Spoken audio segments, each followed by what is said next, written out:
নিয়া বাবারে খাই দে মা ওরে খাইছে বাপ রে খাইছে আমারে খাইতে লইছে হতনের মাইয়া হ্যাঁ সবার হাতে ভাই ধরা কই আমাকে ভালাই দিও না আমি আমার ভাইকে কমু তোমাকে নামে কাজ সম্পত্তি লেগে দেবার লেগা আমাকে ভালাই দিও না চুপ কর আর একটা কথা বলবি না তোর জন্য আমাদের আশা ভালোবাসা একটা কথা কবি না তোরে খালি বসে বসে খাওয়া মানে কি একদম চুপ মামা করবি না ভালো হতনের মেয়ে সম্পত্তি লিগ্যাল পয়সা রইছে আমার সন্তানরা সম্পত্তি পাবো না তোমরা সম্পত্তি খাবা তোমরা সম্পত্তি খাবা আমি ছাড়বো না মা চাই না টাকার মতো ফেলা চুপ টাকার মতো ফেলা আর একটা কথা কবি না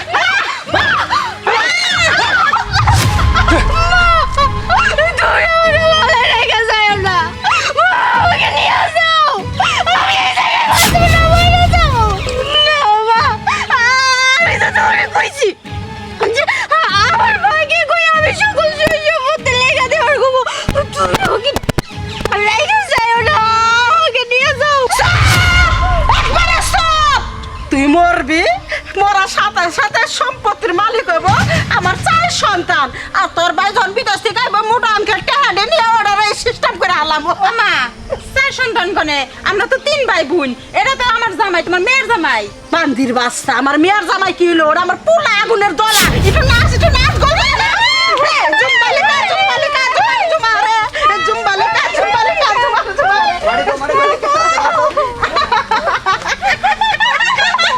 মা ও মা গো মা কাম সারছে ওই জায়গায় না দিয়ে তোমার সৎ পুলাইয়া পড়ছে মা গোষ্ঠী মারছে আর কি করি কোনো ফান্দে মান্দে বাই করা লাগবো আম্মা ওটা কেরা ওটা তো দেখা যায় ভাইজান এখন কি হবো আম্মা এখন তো আমরা সবাই গেছি চলেন আমরা পালাই যাই ভাইজানের কাছে যাই চলেন চলেন চলেন চলো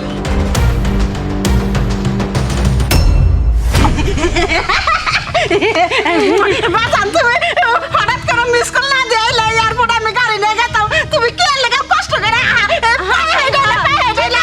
এই যে ব্যাগটা আমারে দাও ব্যাগের ভিতরে না জানি কত কিছু নিয়েছো বাজান চলো চলো খাওয়া করবা হ্যাঁ যাবো ভাবলাম আপনাদের সারপ্রাইজ দিই ওখানে কি করছিলেন ওইখানে আমার মনে পড়ছে বারণ হয়েছে আঙ্গার পায়খানা জ্বলন্ত পায়খানা ওনে তো তুমি পায়খানা ঠিক আল আরাম মতো বৈশাখ করবার পারবা না আমি জানি বিদেশে কি জানি আছে ওটার মধ্যে বৈশাখ কমট এই জানি কমর দেওয়ার ব্যবস্থা করতেছি বাবা বাবা তুমি চলো একবার হুটকি মাছ রাঁধছি তুমি খাওয়া ভাইজান কি হয়েছে আপনি না বিদেশ থাকেন তাই আম্মা কইলো যে তোর ভাইজান বিদেশ থেকে আইতাছে তো এলো নরমাল পায়খানা তো পায়খানা করার পাবো না তাই এবারে পায়খানা বানার লাগবে আমরা সবাই মিলে অনেক গর্ত খুঁড়ছি ভাইজান গর্ত শিশির ভাই আপনার কিন্তু সৎ পোলা পাবে না আপনার কিন্তু আপন পোলা পাবে এই গান কিন্তু সারাদিন শিশির করে চুপ কর বান্দির বাচ্চারা আমার পোলাটাই উড়া রাজ দে উড়াইছে হাওয়ায় ওর কানে শরীর হুকায় গেছে গা স্বাস্থ্য বাড়ার লাগবে এই তাড়াতাড়ি যাই 3 কেজি মাংস বাই করব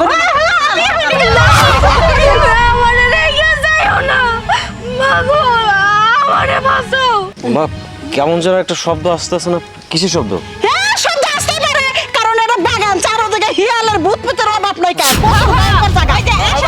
তো মানুষের কথা কইতাছে এন্নিকে শিয়াল বলছে চলো চলো চলো বাবা আরে না না শিয়ালের আওয়াজ না কেমন যেন একটা আওয়াজ এই যে মেঘ বৃষ্টির দিন নানান জায়গায় গাতা মাথার জায়গায় ওই বাইরে ব্যাং থাকে গ্যাগু করতেই থাকে এটা বিশাল সমস্যা তুমি সেটা কান দিও না তুমি খালি কানটা বন্ধ করে নাও যাই ওই জায়গায় হয়তো মানুষেরা ওই যে ফোন টিপতেছে এন্নিকা শব্দ হয়েছিল হ্যাঁ ভাই উনি ব্যাঙে ডাকতেছে আম্মা যেটা কইছে ওটাই চলেন না না মা একটু দেখি আসো তো মাগো তুমি আমার রেখে দেন আমার অনেক ভয় করতেছে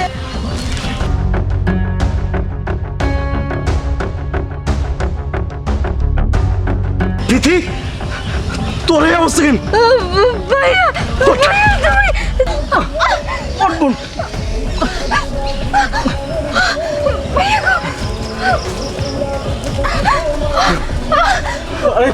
ভাইয়া তোর এই অবস্থা কেন আমার এই অবস্থা আমি কইতাছি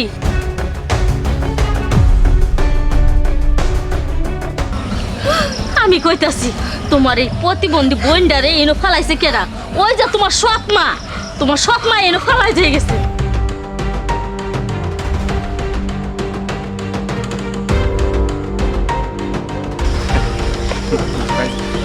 কার এত বড় সাহস আমার প্রতিবন্ধী বোনটারে ওই বাথরুমের গর্তে ভরে রাখছে? জবাব দাও, বলো বলতাছি, বলো বলতাছি। কেউ উত্তর দিবা না তো? কেন মা, কেন করছো?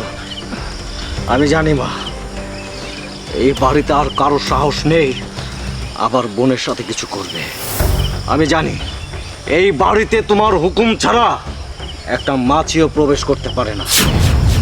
কেন করেছো, কেন করেছো আমার বোনের সাথে এমনটা? আসলে বাবা ভুল হয়েছে।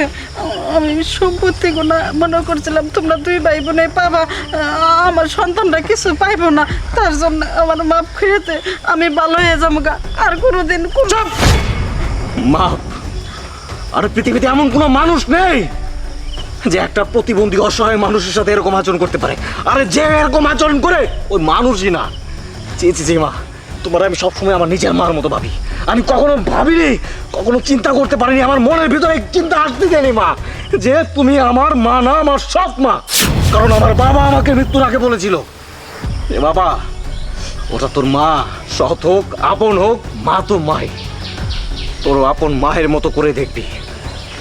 আমি বাবার সেই কথা আমি রেখেছি, কিন্তু তুমি সেই কথা রাখতে পারবে যে তোমার নিজের মেয়ের মতো করে দেখবা, নিজের ছেলের মতো করে দেখবা। শেষ পর্যন্ত তুমি আমার বোনটাকে তুমি মেরে ফেলতে চেয়েছো। আরে আমি তোমার উপর ভরসা করে আমার বোনকে রেখে আমি প্রবাসে গেছি। যখন যা লাগছে আমি সব কিছু পড়াইছি মা। আজকে যদি আমি এই সময় না আসতাম, আমার বোনটা হয়তো আজকে শেষ হয়ে যেত। সম্পত্তি না, সব সম্পত্তি আমি তোমাকে দেব মা, কিন্তু আমার বোনের সাথে যে নির্যাতন হয়েছে, যে অন্যায় হয়েছে, সেটার শাস্তি তোমাদের ভুগতে হবে। তোমাদেরকে আমি পুলিশে দেবো। ভাইজান, আম্মা যেটা করছে এটা ভুল করে আলাইছে, আপনি এলে সব কাছে আঙ্গারে মাফ করে দেন ভাইজান। আরামের বাচ্চা, লজ্জা করে না? শ্বশুর বাড়ি বসে বসে খাচ্ছিস, গিলছিস। জামাই, আমার বোন জামাই, ইচ্ছে করতেছে লাথ মেরে এখান থেকে বের করে দে। আমার মাফ করে দে বাবা, আমি অন্যায় করছি, নিজের ভুল বুঝার পারছি। আজকে যদি তোর আপন মা অন্যায় করতে মাফ করে দিতি না, আমি কানে ধরছি, বিশাল বড় অন্যায় করছি। এ পাপের কোনো শাস্তি আমি কি শাস্তি আমি দেব, শাস্তি আমি দেব, সেটা আদালতে। মনে রেখো, আমার বোনের উপর যে অন্যায় হয়েছে সেটা শাস্তি আমি ঠিকই দেব। ভাইয়া বউ, আম্মা, এখন আমার কি হবো? আম্মা, এলে কি হইলো? বউ, তোর কথা হই না, আমি এলে সব করছি। এই যে আম্মা, আপনার কথা হই না, আপনার কথা মতো আমি করতে দিছি। চুপ থাকো মানে? তোর কথা মতো আমি অনেক অন্যায় কাজ করছি। এই যে আম্মা, আমি আর আপনার ঘরে থাকবো না। আপনার মেয়ের আমি আজকে তালাক দিয়ে গেছি। থাকেন আপনারা, তোর তালাক দিতে দিছি।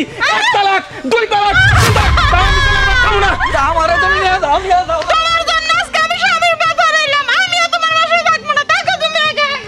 সীমাসি, তোমার জন্য আজকে এসব হয়েছে, থাকো তুমি। হায় রে কুলাঙ্গার সন্তানরা, তোকে কথা চিন্তা করে সতীনের মেয়েটাকে মারবার চাইছিলাম, আর আমার ফালাই থিয়ে গেলি। আল্লাহ শাস্তি দাও, আমি যে পাপ করছি, এ পাপের কোনো ক্ষমা না।